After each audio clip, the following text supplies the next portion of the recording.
வணக்கம். இது உங்கள் மயில் கேம்பஸ் பழனியப்பன். அனைவரும் நலமாக இருப்பீர்கள். நலமாக இருக்க வேண்டும். ஆண்டவன் அதற்கு அருள் புரிவான். இன்று அதிகாலை நடைபயணத்தில் இதெல்லாம் கத்தாரிஸ் வாழ்கிற வீடு, இந்த ஏரியாவில் போயிட்டுருக்கேன் வாக்கிங்கு. அங்கங்கே மசூதிகளில் பார்க்கலாம். தொழுகைக்காக நிறைய மசூதிகள் கட்டியிருக்காங்க. அரபு நாடுகள்ங்கிறதுனால பெரிய கத்தாரி வீடு. ஓகே, விஷயத்துக்கு வருவேன். இன்றைக்கி வீடியோ கால் வருவோம். நம்ம சில முயற்சிகளை, சில குறிக்கோள்களை ஃபிக்ஸ் பண்ணிவிட்டு அதை நோக்கி போயிட்டுருப்போம். உதாரணத்துக்கு கவர்மெண்ட் ஜாப் கிடைக்கணும், அந்த மாதிரிலாம் போயிருப்போம். கிடைக்காத பட்சத்தில் 2-3 டைம் ட்ரை பண்ணிவிட்டு தோல்வி அடைஞ்சோடனே தோண்டு அப்படி விட்டுறோம். அப்படி விட்டுறக்கூடாது. நம்ம ஒரு குறிக்கோள் நிச்சயிச்சிட்டோம்னா அதை அடையிற வரைக்கும் அதை நிறுத்தக்கூடாது. எத்தனை தோல்விகள் வந்தாலும் அதெல்லாம் படிக்கல்களாக எடுத்துக்கிட்டு நம்ம முன்னோக்கி போயிட்டே இருக்கணும். ஓகே, இது எல்லாருக்கும் தெரிஞ்ச விஷயந்தான். இன்னொரு விஷயம் சொல்லணுங்கிறக்காக தான் மெயினாக இதை இன்றைக்கி இந்த காணொலியை பதிவு பண்ணுறேன். என்ன விஷயம்னா, இது மாணவர்களுக்கு நான் என்னுடைய பள்ளி காலத்துலேயும் கல்லூரி காலத்துலேயும் கடைபிடிச்ச சில விஷயங்களை தான் இன்றைக்கி உங்களுக்கு கிட்ட பகிர்ந்துக்க போகிறேன்.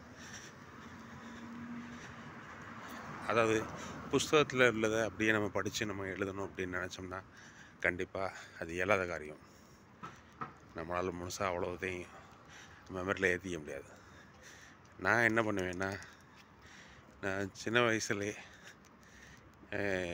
தப்போ தவறோ என்னுடைய சொந்த வாக்கியங்களை எழுத பழகிட்டேன். நோட்டில் இருக்கிறதெல்லாம் எழுதவே மாட்டேன். அந்த கதையை உள்வாங்கிட்டு ஸ்டோரி, அந்த ஒரு கேள்வி படிக்கிறேன் அப்படின்னா அந்த கதையை உள்வாங்கிக்குவேன். கருத்தை உள்வாங்கிட்டு நானே சொந்த இதில் எழுதுவேன். அப்படி எழுதி பழகினீங்கன்னா கொஞ்ச நாளே உங்களுக்கு அந்த எப்படி எழுதணுங்கிறது பழகிடும். ஜஸ்ட் அதோட எக்ஸ்ப்ளனேஷன், அதோட கருத்து தெரிஞ்சால் போதும், அதோட ஸ்டோரி தெரிஞ்சால் போதும், உங்களுக்கு அது ஈஸியாகிடும். அப்போது உங்களுக்கு படிக்கிறதும் ரொம்ப சுலபமாகிடும்.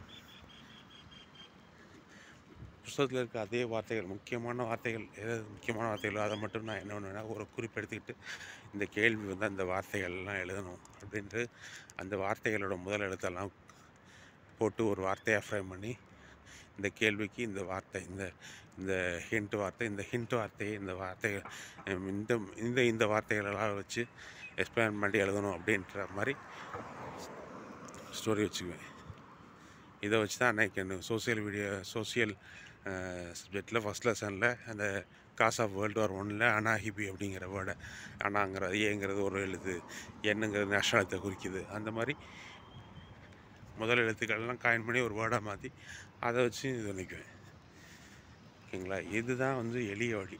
இப்போது அதே மாதிரி ஒரு பெரிய கொஷினாக இருக்குது அப்படின்னா ஒரு 11 பாயிண்ட்ஸுக்குனா 11 பாயிண்ட்ஸுக்கு 11 வார்த்தைகள், அதை வச்சு எக்ஸ்பேண்ட் பண்ணிக்கணும்.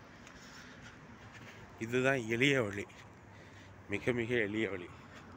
நம்ம என்ன பண்ணுறோம், புத்தகத்தில் இருக்கிறத விடாமல் உட்காந்து மனப்பாடம் பண்ணிட்டு அது கொஞ்சம் நேரம் தான் ஞாபகம் இருக்கும், அதுக்கப்புறம் மறந்து போகும். அங்கே தெரியாது, தூரத்தில் தெரியாது சல்வார் ரோடோட மெயின் ரோடு, இது எல்லாம் இந்த ஏரியாலாம் ரொம்ப அமைதியாக இருக்குது. ரொம்ப உயர்மட்ட கத்தாரிகள் இல்லை, அவங்களாம் ரொம்ப ஐசோலேட்டட் ஏரியாஸில் இருப்பாங்க. இது இண்டஸ்ட்ரியல் ஐங்காலத்து ஏரியா, இன்னும் கொஞ்சம் ஐசோலேட்டட் ஏரியாவில் இருப்பான். அந்த ஏரியாவில் ப்ரொடக்ஷனுக்கெலாம் கிடையாது, வாக்கிங்கெல்லாம் போகலாம். வீடு பார்த்திங்கன்னா வெளியிலே தள்ளி இருக்கும், கொஞ்சம் தள்ளி, மெயின் ரோட்டோட கொஞ்சம் தள்ளி தான் இருக்கும். மெயின் ரோட்டை ஒட்டியும் இருக்கும், கேட்டு பெருசாக போட்டு வீடு கொஞ்சம் நல்ல நடந்து போய் உள்ளுக்கு பெரிய ஸ்பேஸ் கவர் ஆகிற மாதிரி இருக்கும். முக்கியமாக அன்றைக்கி கவர் பண்ணுற வீடியோவில், இல்லைன்னா இன்னொரு பக்கம் பார்ப்போம். இதான் நான் சொல்ல வந்த விஷயம். நீங்கள் படிக்கும் போது இதை மட்டும் மைண்டில் வச்சுக்கணும். அதாவது ஒரு விஷயம், நம்ம அதை முழுசாக எல்லா வார்த்தைகளையும் மனப்பாடம் பண்ணணும்னு நினைக்கக்கூடாது.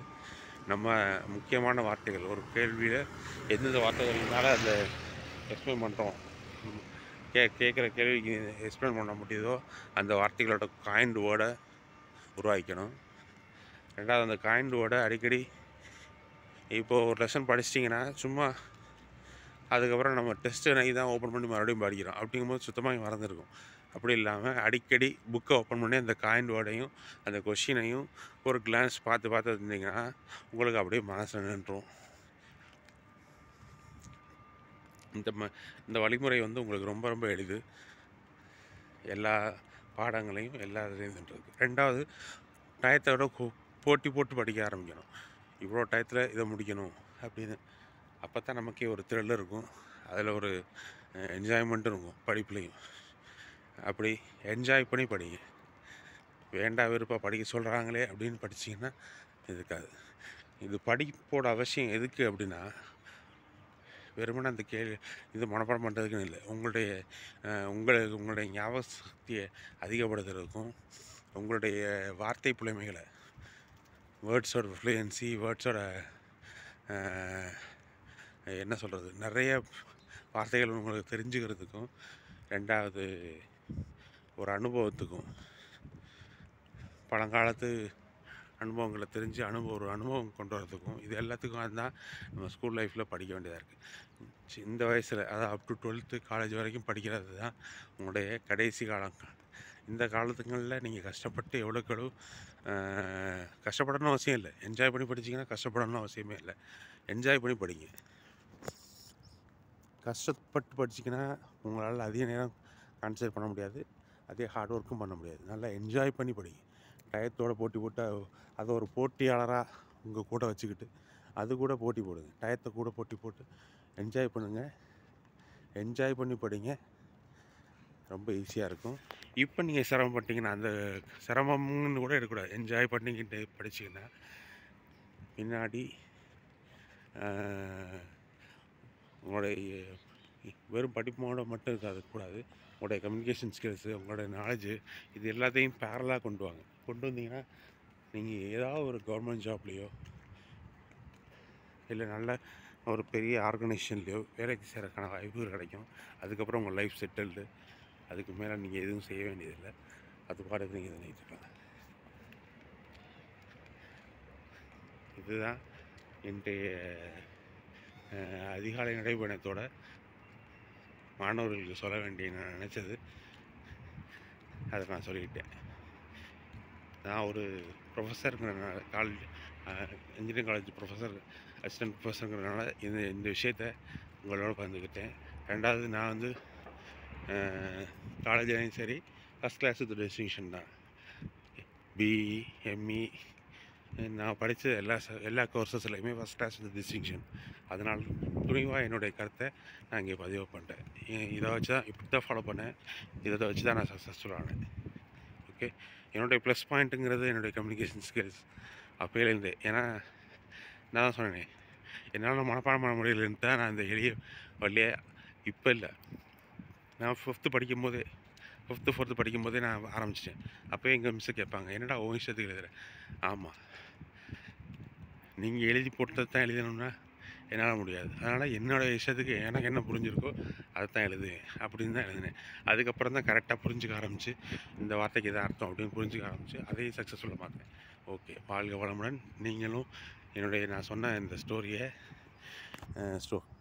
ஸ்டோரியோட மையக்கருத்தை உள்வாங்கி நீங்கள் சக்ஸஸ்ஃபுல் ஆவீங்கன்னு, சக்ஸஸ்ஃபுல்லாக வரணும் அப்படின்னு ஆண்டவன்கிட்டையும் பார்த்துக்கிறேன். ஆண்டவன் உங்களுக்கு அருள் புரிவார். வாழ்க வளமுடன். நேயர்கள் கொஞ்சம் பேர் வீடியோஸ் நிறையா பார்க்குறீங்க, ஆனால் சப்ஸ்கிரைப் பண்ணாமல் இருக்கீங்க. சப்ஸ்கிரைப் பண்ணாதவங்க கொஞ்சம் சப்ஸ்கிரைப் பண்ணுங்கள். கமெண்ட், உங்களுடைய கருத்துக்களை பதிவு பண்ணுங்கள். நன்றி, வணக்கம், வாழ்க வளமுடன்.